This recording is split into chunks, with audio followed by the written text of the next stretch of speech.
Thank you for tuning in to today's episode of Sharon Let's Live with Marlene Dillon, Empowerment Specialist. So, I just want to share a little something about suicidal ideation if you're not familiar with what that is. Maybe you have a family member or a friend or even yourself, and there's this ruminating on death and not wanting to be here, and maybe jokingly repeatedly saying things like, oh, I should just die, oh, I should just kill myself, oh, it would be easier. And for the people around, that can be extremely uncomfortable because it's like, oh my God, are you going to kill yourself? And sometimes that comes up in the form of concern. Sometimes it comes up in the form of annoyance because it's like, you have me on high alert constantly, but you know you're not going to do whatever, so stop saying that shit all the time. And as somebody who has dealt with suicidal ideation, or who is currently dealing with it, is probably a better way to put it, I just want to say something. Like a couple of days ago, Michael, the librarian, I don't remember his last name. I think it might be Streets, I don't know. But Michael, M-Y-C-H-A-L, the librarian, he's now the host of Reading Rainbow. He deals with suicidal ideation, and he talks about it. Most people don't talk about it. And I appreciate that he talks about it because as he was explaining how he doesn't know why his brain is constantly like telling him that he doesn't need to be here, but that it's outside of his control. And that's the thing, is that it's outside of the person's control. It's not like they're sitting there like, I'm going to do this and get attention or whatever. It's the thoughts keep coming. It's a constant, it's like the mind is constantly suggesting, you know what would make this easier? If you weren't here. You know what would make this easier? If you weren't here. You know what you should do? You should get, like, constantly. And some people will verbalize it. And I personally think that when people are verbalizing it, it's because they don't actually want to do it. I don't know. It's like, it's a little bit of a release to not have it just in your head going on loop, to say it out loud. And the unfortunate thing is that everybody doesn't have compassion. Everybody doesn't have empathy. Not everybody thinks about what fear causes them, how fear causes them to respond to people. Because anger is a secondary emotion, so there's always something that came first. So a person may, like, oh, I'm going to kill myself, and it gets to a person because they're actually scared. But their response is anger, and it's just like, man, why don't you just fucking do that shit? You keep saying that shit all the time. And it's horrible, but it happens. And the fucked up part is that in what's the word? In oh my God, I can't think. ADHD be nice. That insensitive response can be the thing that makes a person go from, it's just a thought, I just gotta ignore it, to, you know what, as a matter of fact, you're right. Let me go ahead and handle that. And the reason I can say that is because when I was dealing with it constantly, I kept telling a friend, I didn't know anything else to do. By like not having impulse control, by dealing with ADHD, I say shit that people don't say.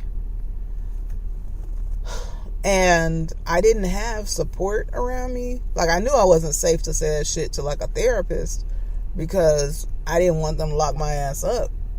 Like, I didn't actually have any intentions to do anything to myself, but the thought was so constant. I was so miserable in my life that that I would say it all the time. I'm so fucking tired of being here, or whatever. All these things, and I called my friend, last person I should have called, but I called her, and I should have known better, because she actually had a friend or someone in her life before who said they were going to kill themselves, and she's basically told them, go ahead and do that shit. If that's what you're going to do, stop talking about it. And they did kill themselves. Didn't change anything. So I basically reached out to her and told her, I got a plan. Told her what I was going to do. And she was like, all right, girl, call me when you get back. And right then, that was the fuel. I was right there, ready to do that. And then a thought crossed my mind that I should reach out to this counselor that I had in the past. Someone that I knew when I was away at school. She was like my my career counselor, but she was, a counselor nonetheless. And I'm getting emotional. I reached out to her, and she said, come see me. So I drove back to my old college, because I was not in school anymore. Drove like an hour and a half to go see her. And we talked, and she helped me, and I changed my mind. And I'm so grateful that I listened, not just that I stopped listening to that other voice long enough to hear the truth, to hear the right voice, and that I followed what that voice was saying, and I reached out for help. I think that far too often therapists are not trained to know the difference between an intention towards suicide and suicidal ideation. They are not the same. Suicidal ideation is more like, my brain is telling me this is what I need to do. An actual intention for suicide is, I've already made a plan. This is what we're doing. It's already in motion. There is a difference. A person can deal with suicidal ideation for years. Unfortunately for me, that was one of the symptoms of PMS for me. So every fucking month, I would have, a couple days, maybe a full week of my brain saying you should end it because your life sucks.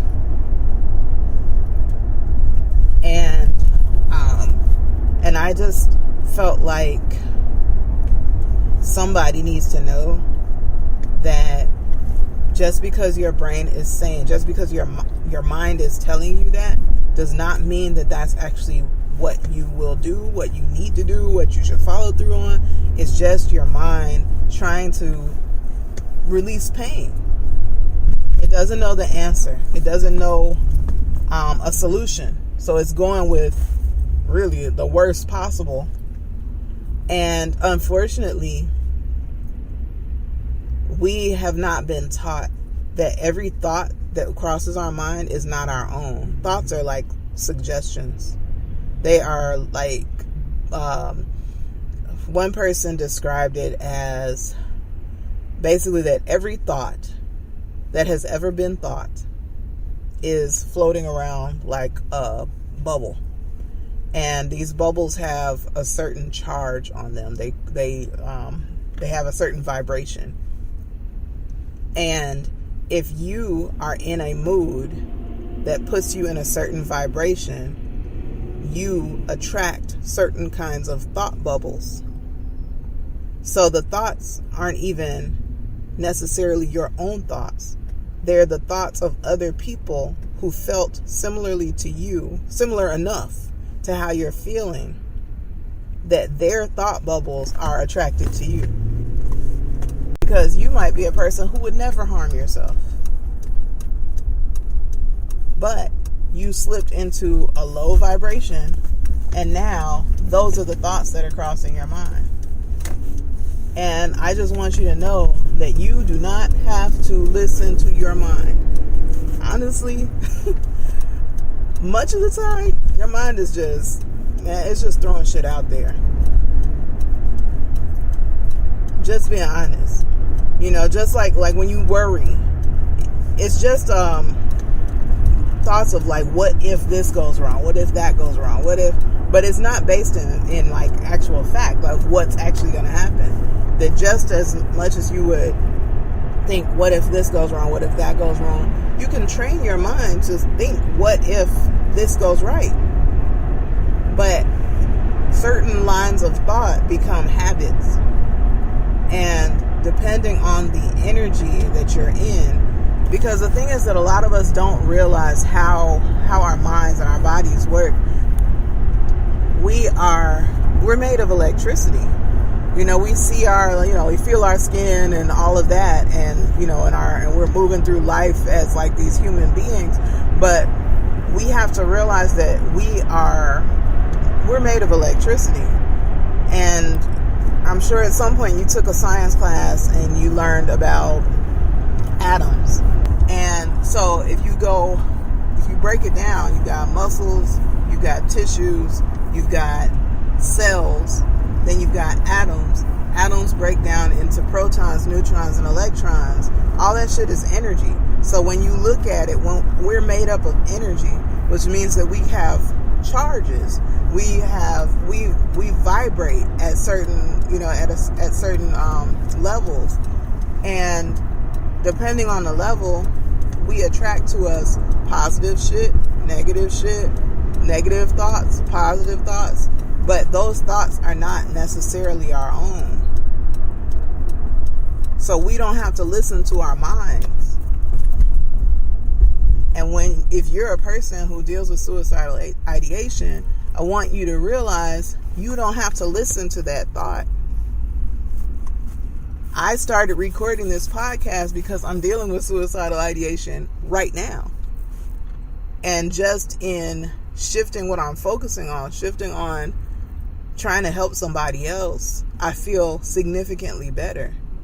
And after I get off of this podcast, I'm not going to go back into thinking of how much my life sucks.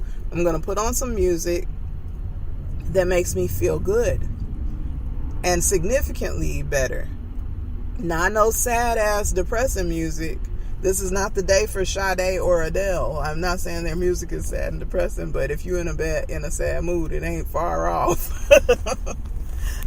I'm gonna put on Surfaces probably, because Surfaces is my go-to when I'm like depressed, because I cannot stay depressed listening to Surfaces. I just can't. I don't even know how I found their music, but it found me on the right day, and I'm so grateful because, if nothing else, I can put on Sunday Best by Surfaces. I highly recommend it. It's like a cure for depression. There are people in the comments on YouTube like basically calling it a cure for depression, because I have been at my lowest and I put that song on loop and I'm good. I'm able to move forward.